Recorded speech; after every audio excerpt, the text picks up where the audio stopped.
With the Jets' win over the St. Louis Blues, you might be sitting there and wondering, is there really a lot of hockey left to be played, and can the Jets actually make the Stanley Cup playoffs? Welcome to the Worst Sports Channel on YouTube, Hot Garbage Sports with me, Coach Ryan D. With a win over the St. Louis Blues, the Jets are now 2.5 games back from an NHL playoff spot, which may sound like a reasonably low number until you realize that means they need to get 3 wins straight up over their rivals, the Dallas Stars, in a 10-game stretch to catch a playoff position. Oh, and they also need to do that against the LA Kings as well. On this channel, we tell you how teams can best position themselves to compete for Lord Stanley's Cup, as well as make effective salary cap moves. Oh yeah, and one other thing, I'm a hockey coach, so I can turn you into that hockey god who is able to rain down truth bombs to your friends during a game. So subscribe, like, and join me, and I will have you thinking like a high-performance hockey coach in no time, because that's exactly what I am. At least that's what Hockey Canada tells me, and I hear they're some kind of an official on this sport.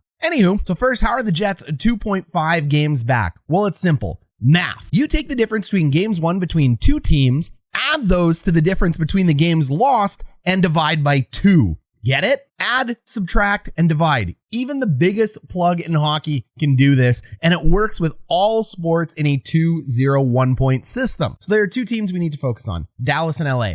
Dallas is obvious because they're in 5th, but LA is looked at because we need to ensure that 5 teams from the Central end up making the playoffs. If we end up with a 4-4 playoff split, that could actually spell doom for the Winnipeg Jets or the Dallas Stars when it comes to their hopes of making the playoffs. And we do this by taking a look at point percentage. And the NHL point percentage tells us right now that it is 5 from the Central and it's 3 from the Pacific. But there is enough hockey left to play that this can switch.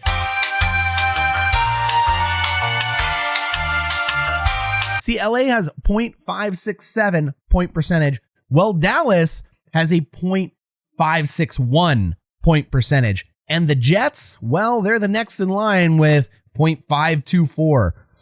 That's a massive gap. And in order to catch this gap, 5 things must have to happen in order for the Jets to make the playoffs. First, the Jets must catch Dallas in 5th place. 2.5 games back means they're going to have to do something like 7-2-1, while Dallas goes 5-5, and that's asking a lot without taking into account the loser point for Dallas. The second thing the Jets have to do is they can't lose in their division in the next 10 games if they want to close this gap. They have 5 divisional games coming up in the next 10 and 4 that end up mattering. It's the Wild, the Stars, the Preds, and the Wild. The Hawks don't matter. They're way too far down the list, but we need the points, so they do not matter as much as these teams matter, but they matter. And that is because when you beat the Wild, the Preds, and the Stars, it's a 4-point switch. You prevent the team from getting 2 points while you yourself get 2 points. And I know we talked about Dallas specifically, but you got to make sure you knock off other teams in your division, because if Dallas goes on a heater, then you're going to have to backdoor in behind the Predators. Let's be honest at this point right now, the Blues, the Avalanche, and the Wild, they're gone. Like gone in 60 seconds. Bye, baby. Oh, and by the way, they need to win those games clean, not in overtime. They cannot give up the 1 loser point against those 4 teams. The third thing the Jets must do is they must beat the Stars clean. So out of those games, beating the Stars clean, making sure they get 2 and Dallas doesn't get 2 is a must do situation. Number 4, they must win their 11th game. I know we said we're talking about a 10-game stretch, but game 11 is hyper important because it's against the Stars. So they actually must win their 11th game clean as well in order to catch the Stars. 2 big wins against the Stars clean is definitely going to help make up that 2.5 game point differential. If they're able to do that, then that means they only need to win 1 more game than Dallas within that stretch.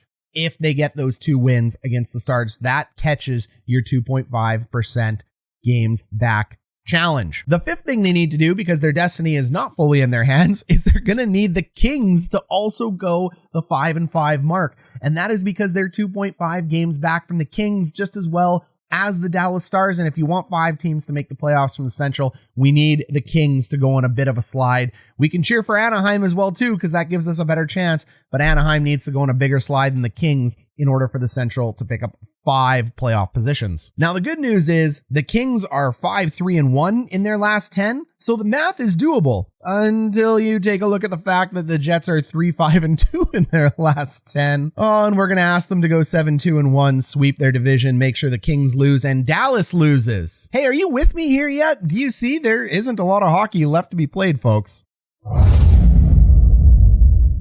So the mountain is high, but what are the keys to climbing this mountain and making this happen? The first key is they need to rest Connor Hellebuyck a little bit more. We saw the benefit of that against the St. Louis Blues. We need to sneak Comrie into these 10-game stretches, and he needs to get 2 games, in my opinion, and sneak wins within there. The 2 games that I best identify for Comrie to play, he should be playing the Kraken and the Flyers. Look, if you lose the Flyers, it's not the end of the world. You still need that 2 points. But if I was Dave Lowry, and I'm not, I would be playing Eric Comrie because he's the hot hand, giving Connor Hellebuyck 1 more game to rest because he looks tired. Now, this won't happen because me, right? Number 2 is Hellebuyck needs to heat back up. Look, he's having a bad season this year. This happens to goalies. You need him to have a bit of a turnaround here. We all remember Carey Price last year, and the Montreal Canadiens fans. What up to you guys on this channel? The Habs fans were really down on Price last year because, well, he didn't have a great regular season, and look what he did in the playoffs. So a goalie can heat up at any point in time, and hopefully with some rest, Hellebuyck can heat up. I'm not holding my breath for this one, but it needs to happen. Hellebuyck needs to wake up or the Jets aren't going anywhere. The number 3 is 55 needs to decide he wants to play hockey. Mark Schiefele has just not played good two-way hockey this year. This turnover that he had against the St. Louis Blues was just, absolutely atrocious. I think Dave Lowry might have sit him after this because he didn't see the next 3 minutes of the game, but it's hard to tell. Maybe he just didn't put out his best guys against the Blues because it was a 4-1 blowout loss and there was no reason to do it. 55 needs to wake up offensively and defensively if the Jets are going to go anywhere. Number 4 is the Jets defensive core needs to wake up and stop allowing teams to slash through the middle and clear the front of the net properly. Look, Schmidt and Dillon were brought in to give us 6 solid defenders. I've said on this channel, we don't have a true number 1 defenseman like a Jacob Chychrun, and I stick by that, but we do have 4 to 5 defensemen that are the caliber of position 2 to 4 on any NHL team in the league. With that kind of depth, this unit should be very strong, and the Jets D-core, they need to wake up and keep people to the outside and play big and physical like they can. And heck, even if a couple guys are out with COVID or injuries, you got Chisholm and you've got Sandberg, who are big, strong, well-playing defensemen in their own right. So the Jets' depth of defense needs to step up and actually start helping Connor Hellebuyck out here. The 5th thing the Jets need to do is they need to start scoring 4 or 5 goals in a game. That means they need 2 points from the PLD line, 1 point from 55's line, and 1 point from the 3rd or the 4th line together in order to go ahead and win. And it'd be nice if you could sprinkle in 1 point from a power play to get us to 5 points. Look, Connor and Dubois are the 2 hottest Jets, and Perfetti has filthy hands. I'm sorry, team. We got to put some pressure on these guys. As good as they've been, the only way the Jets are getting anywhere is if these guys put up 2 goals a night as a line, because I just don't see Kopp, Wheeler, and Schiefele doing that. Even though they're line 1, that's what they're supposed to do. I'm just looking for 1 point from 55, 26, and 9. That's what we need. That brings us to 3 points. And then we need the bottom 6 to contribute. You always need your bottom 6 to contribute. Oh, and by the way, these 5 points are also predicated by the fact that the penalty kill and the power play has to stay as strong as it has been. The power play has been over 22%, which is acceptable. That's what you need. And the penalty kill has been absolutely lights out under Dave Lowry. Those 2 factors must stay consistent in order for the Jets to do this. Look, it's a tough mountain, but it's not an impossible mountain. And if you want to check out other great videos, why not learn what makes a great power play here on top? Or if you think the Jets are already out of the playoffs, why not learn what trades the Jets need to make in order to get ready for next year in the video down below? Thanks for watching, everybody. We'll catch you in the next one.